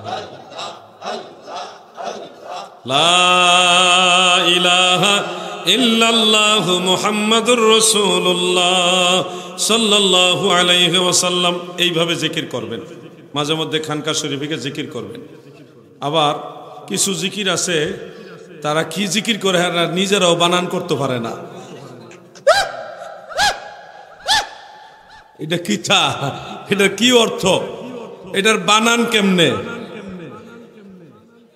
এই ধরনের জিকির না আজকে কত ভালো লাগছে সবাই মিলে আল্লাহকে ডাকছেন স্পষ্ট করে আল্লাহ আল্লাহ শান্তি লাগছে না জিকির করে আর এই খেক্কুর হুকুর গ্রুপের কারণে সুন্নিদের বদনাম হয় ভালোভাবে সুন্নিয়তের কাজটা সঠিকভাবে করবেন দেখবেন আপনার কারণে আরো 10টা লোক সুন্নি হবে আপনি মাথায় একটা ফাগড়ি লাগাইছেন কোমরে আরেকটা গলার মেঝে আরেকটা একটা কডির উপরে আবার লাগাইছে মুজিব কোট এইটার উপরে আবার আবার গরমের দিনে গরম লাগে না এতগুলি কাপড় পরে বলার মতো না আবার জিকিরের নামে হাসে স্টেজে জিকিরের সময় নিজেও হাসতেছে বলা ভাই এইভাবে এইভাবে ড্যান্স মারে হাসে এগুলি দেখাস যারা নেটিজেন আছে শিক্ষিত সমাজ আছে তারা কই এইগুলি কি আমি একজন এসপি সাহেবের কাছে গেছিলাম কোন একটা প্রয়োজনে এসপি সাহেব আমাকে বলে জিহাদি সাহেব আপনাকে খুব ভালোবাসি আপনার বক্তব্য আমি শুনি এবং আপনাকে ফলো করি কিন্তু আপনাদের মধ্যে অমুক অমুক বক্তা আছে 2-3 জনের নাম কইয়া লাইছে যে এরা কি আপনাদের দলের লোক নি বুঝছেন আমি লজ্জিত হয়ে গেছি আমি বললাম যারা আমাদের দলের হইলো তাদের আমরা আলেম হিসেবে সম্মান করি না কোন এরা তো আপনারা দলের হইলে তো সমস্যা আপনারা তো এরকম করেন না তারা এরকম করে কেন নারায়ণগঞ্জের এসপি সাহেব এই কথাটা আমাকে বললেন তো পরে আমি ওনাকে বুঝাইছি দেখেন মা বাবার 5-6টা সন্তান হইলে সবাই তো একরকম হয় না আমরার মাঝে এমন কিছু বক্তা আছে তারা এরকম করে, এগুলি মনোরঞ্জন বিনোদনের জন্য করে, তাদেরকে আমরা বুঝাইবার চেষ্টা করি। ঠিকঠাক হয়ে যাচ্ছে, আস্তে আস্তে হয়ে যাবে। তবে যারা সুন্নিদের বিরোধী হেরার মধ্যে কিন্তু হিন্দি ফিল্মের গান গাইনা লুকও আছে। এই কথাটা কইছি পরে এসপি সাহেব না, তা ঠিকই, হ্যাঁ আপনি সঠিক বলছেন, সঠিক বলছেন। তো এটার সাথে এটা ভালো যে হিন্দি ফিল্মের গান গাওয়ার চেয়ে বাউল গান ভালো।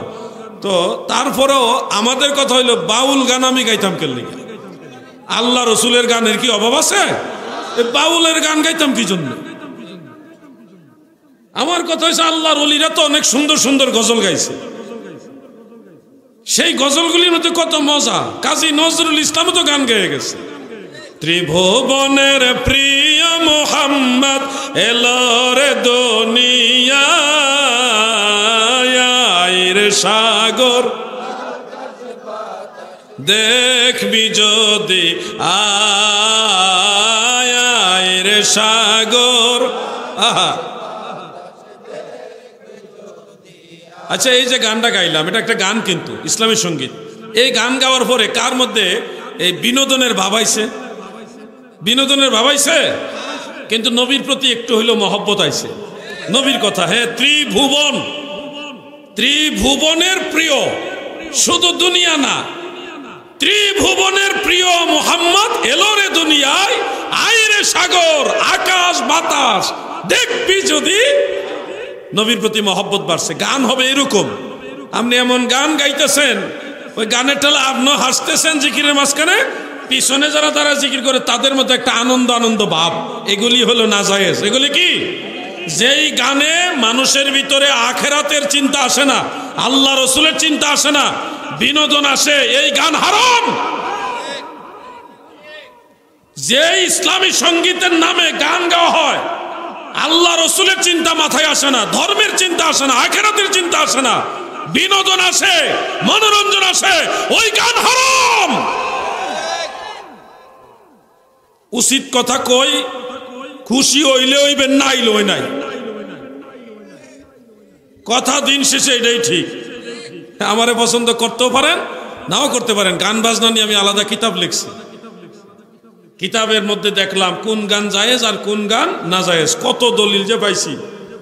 এজন্য বলছি, আপনাদেরকে বলছি, সঠিক আলেমদের সোহবতে বসে একজন হক্কানি মুর্শিদ, কামেল মুর্শিদ, ওনার কাছে যদি সামান্য সময় বসে থাকেন, কোনো জিকিরও করেন নাই, তসবিহও পড়েন নাই, কোনো এবাদত আলাদা করেন নাই, ওনার কাছে এমনি বসেছিলেন, একটু ধ্যান করেছেন, এই সময়টা আপনার জন্যে 60 বছর নফল নামাজের চেয়ে বেশি দামি। কথা বুঝতে পারছেন? 60 বছর হায়াত সবাই পাইবেন গ্যারান্টি নাই, কিন্তু 60 বছর নফল নামাজ এক নাগাতার ফললে যেই নেকি হবে, এর চেয়ে বেশি নেকি একজন আল্লাহর ওলির কাছে বসে থাকলে। আর যদি নেকি করেন, সওয়াবের কাজ করেন, তাসবিহ তাহলিল করেন, ভালো নেক আমল করেন, তাহলে তো আরো বেশি নেকি। অতএব হক্কানি কামেল মুকাম্মেল মুর্শিদের কাছে গিয়ে বসবেন, আপনার জন্য ফায়দা আছে। ভণ্ডদের কাছে যাবেন না, তাহলে সে নিজেও নামাজ পড়বো না, আপনারও বেনামাজি বানাই দিব, নামাজের গুরুত্ব দিব না, পর্দা বসিদার গুরুত্ব দিব না, শরীয়তের আহকামগুলির গুরুত্ব দিবে না, আপনার ঈমানও নষ্ট করবে, আমলও নষ্ট করে দিবে। কামেল মুকাম্মেল মুর্শিদের সোহবতে গিয়ে বসবেন, আপনার জন্য কল্যাণকর হবে। আরেকটা আমলের কথা বলতে চাই, আপনারা যারা আছেন প্রত্যেকেরই আমলটা করবেন।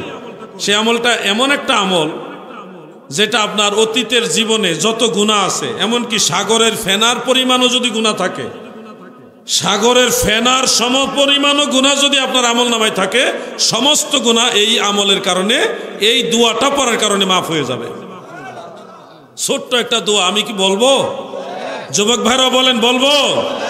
5 ওয়াক্ত নামাজের ফরজ নামাজ যখন শেষ হবে, ফরজ নামাজ শেষ হওয়ার পরে এইভাবে দোয়াটা পড়বেন, লা ইলাহা ইল্লাল্লাহু ওয়াহদাহু লা শারীকা লাহ, লাহুল মুলকু ওয়া লাহুল হামদু ওয়া হুয়া আলা কুল্লি শাইইন কাদির।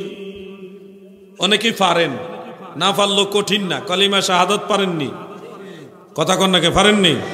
আশহাদু আল্লা ইলাহা ইল্লাল্লাহু ওয়াহদাহু লা শারীকা লাহ ওয়া আশহাদু আন্না মুহাম্মাদান আবদুহু ওয়া রাসূলুহু, কালিমা শাহাদাত।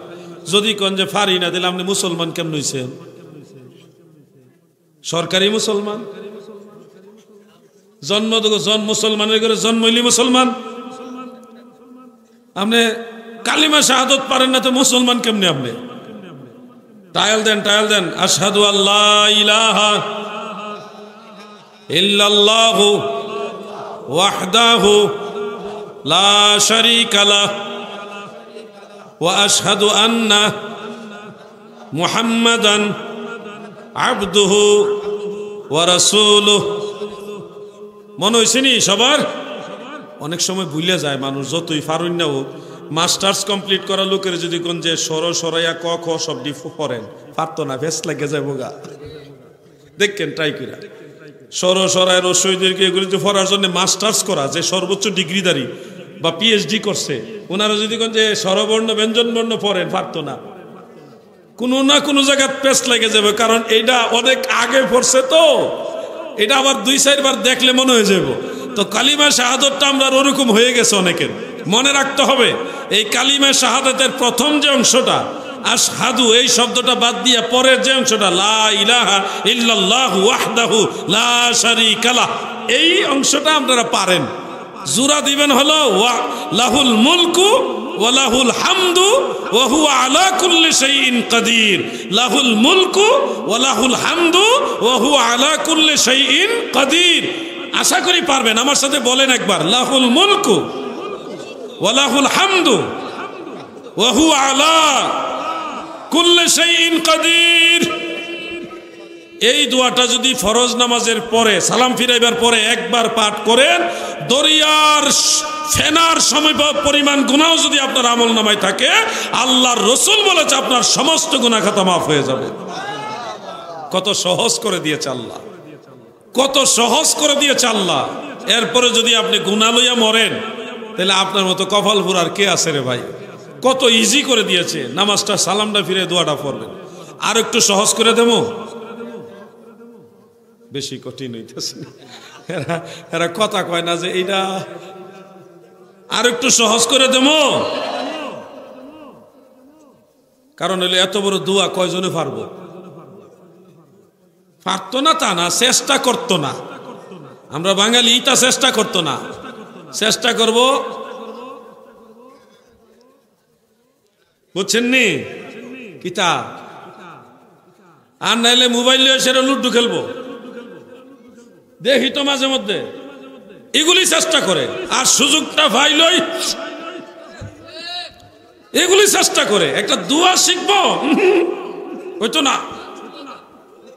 কি একটা অবস্থা! আসরের নামাজের পরে এশার নামাজের আগ পর্যন্ত মিনি সিনেমা হল হইল 4 দোকানগুলো সাদা হয়ে গেছে, দাঁড়িয়ে বেড়াও সিনেমা দেখে। চিন্তা করছেন, তাও নামাজটা ফইরে আইয়া সিনেমার দোকানে বইছে। এরকম মুরব্বী আসেনি না নাই? এরা ডাইরেক্ট বেহেস্তি নাকি? না জাহান্নামী কইেন না। আমি ধিক্কার জানাইতেছি যে আপনারা এই মাত্র নামাজ পড়ে এলেন, মসজিদ থেকে গিয়া বইছেন টিভির দোকানে। আচ্ছা, চা খাইতেন মন চাইছে, চা খান, এইটার দিকে ছায়া তখন লেগে লেগে। যেই দোকানে টিভি নাই ওই দোকানে কাস্টমার কম। কি কথা ঠিক কিনা? শয়তানে কই নিয়ে বসাইছে আমরা।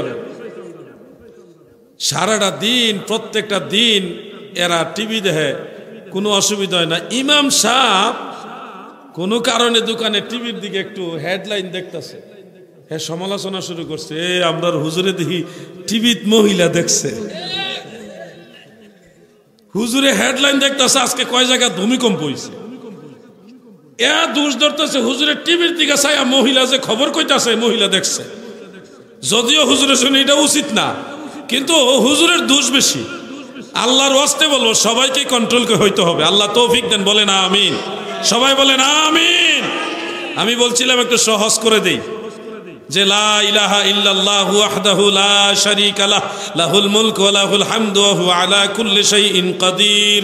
যারা পারে তার কাছে একবার সহজ জিনিস এটা, যারা পারে না তারা খুব এটা কত বড় দোয়া লই আইছে হুজুরে, এত বড় দোয়া পারবো আমরা? পাহাড়ের মতো মনে হইতেছে। আচ্ছা, সহজ করে দিচ্ছি, 2টা শব্দ মাত্র।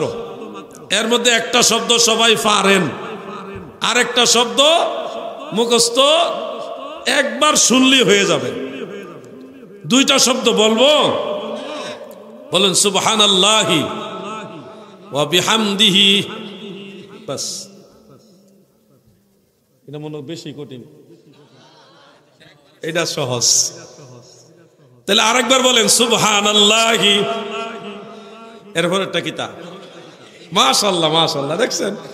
সুবহানাল্লাহি ওয়া বিহামদিহি, এটা সহজ। তসবিহ নিয়া আল্লাহর উপরে ইয়াকিন রাখা যে আল্লাহ আমার মাফ করব, এই আশা রাখা 100 বার এই তসবিহটা পড়বেন। কয়শো বার? বেশি কষ্ট হইব? তসবিহটা হলে 1 মিনিট হইতে দেরি হবে, আপনার আমল নামার সমস্ত গুনাহ খাতা মাফ হইতে দেরি হবে না। কত সহজ করে দিয়েছে আল্লাহ। কেন জানেন? বেশি পড়বেন, কিন্তু লাস্ট হলে 100 বার, কমপক্ষে 100 বার পড়া, যদি মনটা চায় আরো 100 বার পড়বেন, মনটা চায় আরো 100 বার পড়বেন, পড়তে থাকবেন। এর কাজে লাগবে, এগুলি কাউন্ট হয়, লেখা হয়। আপনাদের এলাকা কেরামান কাতিবিন ঢুকা অনুমতি আছে তো? আসেনি? আপনার অনুমতির উনি আশায় থাকে না, এটা আল্লাহ পারমিশন দিয়ে দিছে। অল টাইম কি বলছেন সব লেখা হচ্ছে। অন্ততপক্ষে এই কথাগুলি আপনি বাড়িতে নিয়ে যান, আমল করেন, মা বোনদের শিখাই দিবেন, মা বোনদের শিখাই দিবেন। এই তসবিহটা পড়বেন, পড়লে আল্লাহ তাআলা দয়া করবে। চেষ্টা করেন, আল্লাহ তাআলা কখনোই বান্দাকে মাহরুম করে না। আল্লাহ বলেছেন লা তাকনাতু মির রাহমাতিল্লাহ ইন্নাল্লাহা ইয়াগফিরুয যুনুবা জামিআ, আল্লাহ আপনার সব গুনাহ মাফ করবে। এই জন্য আল্লাহর ওলিরা আমাদের শিখাইছে রাইতে নিশিরাইতে আল্লাহর কাছে ওইটা ডাকো, রহমত লইবারে মাওলা তব ধারে এসেছি, দয়া করে দাও গো রহমত, দয়া করে দাও গো রহমত, দিলের ঝোলা পেতেছি, রহমত লইবারে মাওলা তব ধারে এসেছি। এই গজলগুলো পীর মাশায়েখ আল্লাহর ওলিরা নিশিরাইতে গায়, আপনারা গাইবেন, আপনারাও গাইবেন। আম্বিয়া সকল জুটে, আউলিয়া সকলে লুটে, ভান্ডার ধার খোলা পে লুটে ধন মন ভরে, ওঠো ওঠো ভাই বোন সবে রহমত লইবারে, রহমত লইবারে অনিশির শেষ ভাগে, ওঠো ওঠো ভাই বোন সবে। নিশির শেষ ভাগে আল্লাহকে ডাকবেন। বান্দা দুনিয়াতে আল্লাহ পাঠাইছে বড় শখ কইরা, বড় মহব্বত কইরা। এই মহব্বতের মূল্যায়ন দ্বারা রাখেন, আল্লাহকে ভালোবাসেন, আল্লাহ আপনাকে ভালোবাসবে। এটুকুই আলোচনা। এটা যেন কিতা লেখা, আপনারা অনুমতি দিলাম একটু ফরতাম চাই, ফরতাম নি এটি কিতাও। ইসলামী শরীয়ত মোতাবেক কোনো নারী কি তার স্বামী ছাড়া পীর সাহেবের হাত বা পা স্পর্শ করে মুসাফা করা জায়েজ আছে কিনা? রসুল করিম সাল্লাল্লাহু আলাইহি ওয়াসাল্লামের শরীয়তের মাসালা, স্পষ্ট মাসালা। বেগানা নারী কখনো কামেল পীর মুর্শিদ হোক, অন্য কোনো স্বামী ছাড়া অন্য কাউকে হাত দ্বারা ওই পীর মুর্শিদের হাতে বা পায়ে স্পর্শ করা যাবে না। দূর থেকে ইশারাই আপনি সালাম করবেন, ইশারায় দূর থেকে সালাম দিবেন, মুখে সালাম দিবেন। নবীর শরীয়তের বিধান লঙ্ঘন করবেন না, খবরদার। তাইলে কিন্তু উপকারের চেয়ে অপকার বেশি হবে, ক্ষতিগ্রস্ত হবে। কদমবস্তি পুরুষের জন্য সরাসরি টাচ কইরা, আর মহিলারা দূর থেকে ইশারা করবেন। অনেক সময় আমরা বিপদে পড়ে যাই। কিছু কিছু এলাকায় কিছু মহিলারা আছে সরাসরি কদমবস্তি করতে আসে, তখন আমরা একটা বিপাকে পড়ে যাই, মানে না করি, না করলে হয় না। তো এই ধরনের পরিবেশগুলি কারো না কারো দ্বারা তৈরি হয়েছে। আস্তে আস্তে এগুলি কন্ট্রোল করবেন, ধীরে ধীরে কন্ট্রোল করবেন। কদমবস্তি করা যাবে, কিন্তু ইশারায়। মহিলারা ইশারা করবে, পুরুষ লোক সরাসরি করবে। মহিলারা দূর থেকে সালাম দিবে, পুরুষ লোক কাছে যাইয়া মুসাফা করে সালাম দিবেন। আর এখানে আরেকটা বিষয় আছে, মুরিদ হওয়া, বায়াত হওয়ার ক্ষেত্রে নারী পুরুষের বেশ কম আছে। পুরুষ লোক হাতে হাত রেখে বায়াত হবে, আর মহিলারা জবানে জবান মিলায়ে বায়াত হবে পর্দার আড়াল থেকে। বিধান আছে সবকিছু, ওই বিধান মোতাবেক চলবে। আল্লাহ তাআলা আমাদের সবাইকে দয়াল নবীর শরীয়তের বিধানের উপরে থাকার তৌফিক দেন, বলেন আমিন। মহব্বতে বলেন আমিন। আপনাদেরও এখানে দায়িত্ব আছে। আপনাদের দায়িত্বটা কি জানেন? আপনাদের ঘরের মহিলাদেরকে বুঝাবেন। একজন বুজুর্গ একজন এলাকায় আসলে হুমরি খাইয়া গিয়া ফইরা ফিসাবে একলা মানুষ কেমনে কি করব? কথাটা বুঝতে পারছেন না? আমি এমন জায়গা তো গেছি, আমার কথা দিয়ে বলি, মানুষ হুমরি খাই পড়ছে, নারী পুরুষ, ওই এলাকাটা এরকম। পরে ধমকাইয়া যদ্দূর পারছি ধাক্কাই আমি কন্ট্রোল করছি, ভাই আমি একলা কয়জনরে কন্ট্রোল করবো, কোন হুজুর রেখে আর ফামু। এরা উল্টা আমার এরা শিখাইতেছে। এই মুসিবত গুলো ধীরে ধীরে কন্ট্রোল করতে হবে। এটা আমরা একলা পারতাম না, আপনারা সহযোগিতা লাগবে।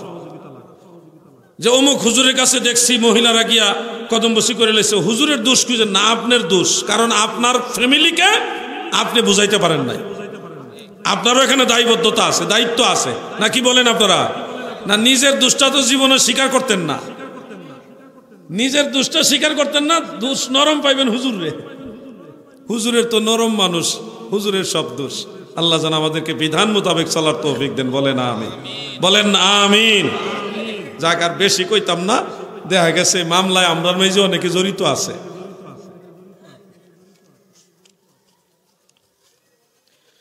নবীজি সাল্লাল্লাহু আলাইহি ওয়াসাল্লাম নবুয়তের 40 বছর আগের জীবনী শুধু নাকি আলোচ্য বিষয়, দালিলিক আলোচনা করলে অনেক খুশি হব। প্রিয় নবীজি রাসূল আকরাম সাল্লাল্লাহু আলাইহি ওয়াসাল্লামের শুভাগমন হয়েছে নবী হিসেবেই। তিনি দুনিয়াতে আসার আগের থেকেই নবী, বরং যখন হযরত আদম আলাইহিস সালাম নবী ছিলেন না, তখনও আমাদের নবী নবী ছিলেন, রসুল ছিলেন। হযরত ঈসা আলাইহিস সালাম দুনিয়াতে এসে মানুষকে কি বলছে? ওয়া মুবাশশিরাম বিরাসূলিন ইয়াতি মিন বাদি ইসমুহু আহমদ। আমি একজন রসুলের সুসংবাদদাতা, সুসংবাদ দিতেছি যিনি আমার পরে দুনিয়াতে আসবে, তার নাম হবে আহমদ মুজতবা মুহাম্মদ মুস্তাফা সাল্লাল্লাহু আলাইহি ওয়াসাল্লাম। শুনেন, ওয়াহাবি আর সুন্নির মধ্যে বেশ কমটাই এই জায়গা। তারা মনে করে 40 বছর আগে আমাদের নবীজি নবী ছিল না, 40 বছর বয়সে নবী হইছে। আর আমরা মনে করি নবীজি সবার আগে নবী। হ্যাঁ, 40 বছর বয়সে কোরআন নাজিল হয়েছে, শরীয়তের বিধান নাজিল হয়েছে। এর আগের কর্মগুলি রাসূল করিম সাল্লাল্লাহু আলাইহি ওয়াসাল্লামের যে কর্মগুলি, এগুলি আমাদের অনুসরণীয়, কিন্তু শরীয়তের আহকামের অন্তর্ভুক্ত না। অনুসরণীয়, শুধু আলোচ্য বিষয় না, অনুসরণীয়। যার কারণে সারা পৃথিবীতে হিলফুল ফুজল সংগঠন মানুষ করে কিনা? কেন করে? এই নামে সংগঠন কে করছে? সর্বপ্রথম আমাদের নবীজি করছেন। সালিশ করে দুই গ্রুপে মিলাইয়া দেয়, এই সালিশ কে শিখেছে দুনিয়াতে? আমাদের নবী শিখাইছে। দুইটা সমাজে ঝগড়া লাগছে, মিলাই দিতে হবে, এগুলি কোথা থেকে আপনারা শিখছেন? এই অনুসরণ তো মদিনাওয়ালা থেকে আসছে। আর নবীজিটা কখন করছে? 40 বছরের বয়সের পরে করছে না আগে করছে? আগে করছে। তো আপনি তো নিজেও অনুসরণ করতেছেন। নবীজির প্রতিটি কাজ আমাদের জন্য অনুসরণীয়। আল্লাহ তাআলা যখন বলেছেন লাকাদ কানা লাকুম ফি রাসূলিল্লাহি উসওয়াতুন হাসানা, আল্লাহর রসুলের মাঝে আমাদের জন্য সর্বোত্তম আদর্শ রয়েছে। আল্লাহ কিন্তু বলে নাই যে 40 বছর বয়সের পরের থেকে এই সময়টাই আদর্শ আছে, আগেরটা নাই, এরকম বলে নাই। আল্লাহ তাআলা বলছে রসুলের মাঝেই তোমাদের আদর্শ। তাহলে রসুলের আদর্শ কি শুধু 40 বছর বয়সের পরে না আগেও? তিনি তো আগেও রসুল। কোরআন শরীফে তো আছে ও মুবাশশিরাম বিরাসূলিন। এখান থেকে প্রমাণ হয় নবীজি আগের থেকেই রসুল। অতএব নবীজি দুনিয়াতে আসার পর থেকে পর্দা নেওয়ার আগ পর্যন্ত পুরো সময়টাই আমাদের সবার জন্য আদর্শ হিসেবে অনুসরণীয়, অনুকরণীয় এবং আলোচ্য, সবটাই। আলহামদুলিল্লাহ বলেন। যিনি বলছে আলোচ্য বিষয় অনুসরণীয় না, তার কথার কোনো দলিল নাই। সে যুক্তি দিছে আর তার মূল দলিল হলো কিতাবুল আন্দাজ। কিতাবুল আন্দাজ আমি আপনাদেরকে বুঝাইছি কোরআনের আয়াত দিয়া যে নবীজি দুনিয়াতে আসার আগেও রসুল, তিনি দুনিয়াতে আসার আগেও নবী। দলিল আছে না নাই? এগুলো কোরআনেও আছে, হাদিসে আছে। কুনতু নবিয়ান ওয়া আদামু বাইনার রূহি ওয়াল জাসাদ, আদমের দেহ এবং রূহ যখন মাঝামাঝি আমি তখনও নবী। আর ঈসা নবী দুনিয়াতে, আমাদের নবী দুনিয়াতে আসার আগে প্রায় 500-550 বছর আগে ঈসা নবী কইছে একজন রসুল আইতেছে। তো নবীজি দুনিয়াতে আসার আগে ঈসা নবী কি বলছে? রসুল আসতেছে, রসুল আসতেছে। অতএব আপনি যদি কন না তিনি রসুল হইছে না, হ্যাঁ তাহলে কেমন হইব ভাই? আল্লাহ কয় রসুল হইছে, আগের থেকে রসুল, আপনি কোন হইছে না, তাহলে কেমনে হইতো ভাই? আপনি কথা তো মানতে পারবো না। আল্লাহ কইছে আগের থেকে রসুল, আপনি কোন 40 বছর বয়সের রসুল, কেমন হইব ভাই? যদি নবীজি আগের থেকে রসুল হয় তাহলে আগের থেকেই নবীজি অনুসরণীয়। কারণ আল্লাহ কোনো টাইম বাইন্ডিং করে বলে নাই যে ও রসুলের অতটুকু সময় তোমাদের জন্য আদর্শ, এটা বলে না। এখন মুতলাক বলেছেন লাকাদ কানা লাকুম ফি রাসূলিল্লাহি উসওয়াতুন হাসানা, বাস। আল্লাহ তাআলা বুঝার তৌফিক দেন, বলে না আমিন। ঘুমাই রয়েছেন, জোরে কোন আমিন। মুর্শিদ কিবলাকে নিয়ে আসেন, কমিটির বাইরে যান। আরেকটা প্রশ্ন আছে, এটা আমি কইতে কইতে হুজুর আস্তে আস্তে এটা আমি একটু কইলাই দিয়েন না। মাইকের কন্ডিশনটা ভালো, কিন্তু ওটা ভিতরে ফিরে গেছে, তো তারা যথেষ্ট ভালো সার্ভিস দিচ্ছে, সুন্দর সার্ভিস। বদনাম কাছি না, এমনি সাজকের লেগা মাহফিল আইসে, একটা টুপিও লই আয়স না। হ্যাঁ, সুন্দর হয়েছে, ভালো হয়েছে। আমি উড়ার আগে ভালো ছিল না, আমি উড়ার পরে ভালো হয়েছে, মাশাল্লাহ ভালো হয়েছে। না হুজুর নিয়ে আসেন, এইটা কইতে যদ্দুর লাগে। আচ্ছা, প্রশ্নকারী সালাম লিখেছেন, আসসালামু আলাইকুম, সবাই উত্তর দেন। বিনা শর্তে সর্বপ্রথম ইসলাম ধর্ম গ্রহণ করেন কে? আসল কথাটা কইতাম নি। বিনা শর্তে সর্বপ্রথম ইসলাম গ্রহণ করছে মা খাদিজাতুল কুবরা।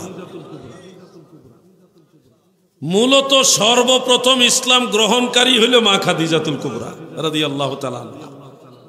এরপরে শেরে খুদা মাওলা আলী রাদিয়াল্লাহু আনহু এবং আবু বকর সিদ্দিক রাদিয়াল্লাহু আনহুমা, এই দুইজনে সর্বপ্রথম মহিলারা নবীকে মানছে, মানে মা খাদিজা মানছে। কিছুদিন আগে আমরা দেশের আন্তর্জাতিক খ্যাতি সম্পন্ন একজন বক্তা বলছে মা খাদিজাতুল কুবরা জীবনে এক ওয়াক্ত নামাজও পড়ছে না। আচ্ছা, কথাটা শুনতেই কত খারাপ লাগে না? কি খারাপ লাগে কিনা? আমরার মা, সারা পৃথিবীর সব মুমিনের মা, তো নবীজির স্ত্রীগণের মধ্যে উনি সবার শ্রেষ্ঠ, মা খাদিজাতুল কুবরা, যিনি মা ফাতেমারও মা। সুবহানাল্লাহ বলেন। তিনি এক ওয়াক্ত নামাজও পড়ছে না, কথাটা শুনতেই তো কেমন লাগতেছে। আবার এই কথা জায়েজ বানাইবার জন্য দুই দিকে দালাল হয়ে দাঁড়াইছে। শোনেন, হগল ভণ্ডামি ওয়াজ ছাড়েন নামনে বিপ্লব মিডিয়াতে, অনেক ভণ্ডদের ওয়াজ ছাড়েন, খিচুড়ি বানায়েন না চ্যানেলটার, এটা একটা মানসম্মত চ্যানেল। মা খাদিজাতুল কুবরা এক ওয়াক্ত নামাজও পড়ছে না, এইটারে জায়েজ বানাইবার জন্য দুই মৌলবী দাঁড়াইছে, একজন ডক্টর আর একজন ফক্টর, মানে ফক্করবাজ, সাফাবাজ। দুইজনে কয় নবীজির উপরে মেরাজের সময় নামাজ ফরজ হইছে, মেরাজের সময় নবীজির উপরে নামাজ ফরজ হইছে বা উম্মতের জন্য ফরজ হইছে। এর আগে তো নামাজ ছিল না। তা আম্মাজান খাদিজাতুল কুবরা মেরাজের আগেই ইন্তেকাল হয়ে গেছে, অতএব নবীজির স্ত্রী আমাদের মা, তিনি এক ওয়াক্ত নামাজ পড়ে না, এটাই ঠিক। কারণ ওই সময় তো নামাজই ছিল না। মানুষে কয় হ্যাঁ ঠিকই তো, মানুষে কয় ঠিকই তো, মানে এক সুরের দালালি করে আরেক সুরে। আসলে বলেন তো মেরাজের আগে নামাজ আসিল নি? মেরাজের আগেও দয়াল নবীজি সাহাবীদের নিয়ে 2 ওয়াক্ত নামাজ পড়তেন। সকালবেলায় 1 ওয়াক্ত, সন্ধ্যাবেলায় আরেক ওয়াক্ত, 2 ওয়াক্ত নামাজ ছিল। আর প্রিয় নবীজির জন্য খাস ছিল 3 ওয়াক্ত, সকাল সন্ধ্যা এবং তাহাজ্জুদের নামাজ। এই 3 ওয়াক্ত নামাজ নবীজির জন্য ছিল, আর সাহাবীদের জন্য ছিল 2 ওয়াক্ত।